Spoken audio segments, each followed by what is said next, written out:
வணக்கம் மக்களே. உருப்புற சீரீஸில் இன்றைக்கி வந்து 9வது நாள். எதுக்குடா ஸ்டார் பிரியாணி வந்திருக்கு அப்படின்னு கேட்காதீங்க. ஸ்லாம் ஜிம் தான், அதுக்கு மேலே இருக்க பில்டிங் தான் ஸ்டார் பிரியாணி. 9ஆம் நம்பர் போட்டியில் பேக் வச்சுட்டு இன்றைக்கி அப்படியே வார்ம் அப் பண்ண போயிட்டேன். இன்றைக்கி வந்து செஸ்ட் அண்ட் பேக் டே, அதனால் புல்லப்ஸும் புஷ்அப்ஸும் போட்டேன். புஷ்அப்ஸில் ப்ராக்ரஸ் பண்ணலான்ட்டு 10 kg வெயிட் ஆட் பண்ணி போட்டேன்.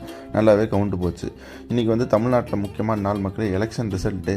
காலையில் பார்த்தா டிஎம்கே வழக்கம் போல் லீடிங்கில் இருந்தாங்க. சரி, நாசமாக போச்சு, இந்த வாட்டியும் வந்து டிஎம்கே தான் ஜெயிக்க போகிறாங்க, தமிழ்நாடு பலியாடாக போகுது அப்படின்னு பார்த்தா, என் ஃப்ரெண்டு வந்து ஃபோன் எடுத்துகிட்டு வந்து டான்ஸ் ஆடிக்கிட்டு இருக்கான். என்னடா ஆச்சு அப்படின்னு கேட்டால், டிவிக்கு லீடிங்கில் போயிட்டாங்கடா அப்படின்றான்.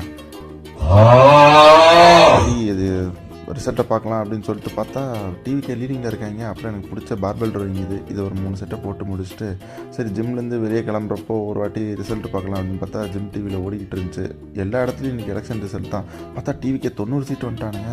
சரின்னு வீட்டுக்கு வந்துட்டு 6 லிட்டர் பாலில் வே ப்ரோட்டீனை கலந்து குடிக்கலான்ட்டு பால் காய்ச்ச ஆரம்பிச்சிட்டேன். பாலை காய்ச்சணும், அது ரொம்ப முக்கியம், அப்போ தான் ஜெர்ம்ஸ் எல்லாம் சாகும். அப்புறம் வே ப்ரோட்டீனை கலந்து குடிச்சிட்டு இப்போ வந்து ஆஃபீஸுக்கு கிளம்பிட்டேன். ஆஃபீஸுக்கு போகிற வழியில் எனக்கு வந்து ரொம்ப க்யூரியஸாகவே இருந்துச்சு. அதனால் எலெக்ஷன் ரிசல்ட்டை வந்து லைவ் போட்டு இயர்ஃபோனை போட்டு கேட்டு ஆஃபீஸ்க்கு வந்துட்டேன். இன்றைக்கி வந்து ஆஃபீஸ்க்கு யாருமே வரல, தனியாக இருந்தேன். அதுக்கப்புறமா லேப்டாப்பில் எடுத்து பார்த்தா டிவிக்கு 100 சீட்டு, ஸ்டாலினை குளத்தூர்லேயே வச்சு அடிக்கிறானுங்க. அதுக்கப்புறமா கொஞ்சம் நேரம் ஒர்க் பண்ணிட்டு அப்புறம் என் கொல்லிக்கூட காஃபி குடிச்சிட்டு திருப்பி வீட்டுக்கு போகலான்னு பார்த்தா ஒரு காக்கா காணும் மக்களே எல்லாரும். அப்புறம் என்னதான் எலக்ட்ரிக் வண்டியாக இருந்தாலும் நம்ம சீமா நான் 0 பார்க்க சொல்லிட்டு பெட்ரோல் போட்டு 2 கண்ணியை பார்க்க வந்துட்டேன். அப்புறமா முடிச்சிட்டேன்.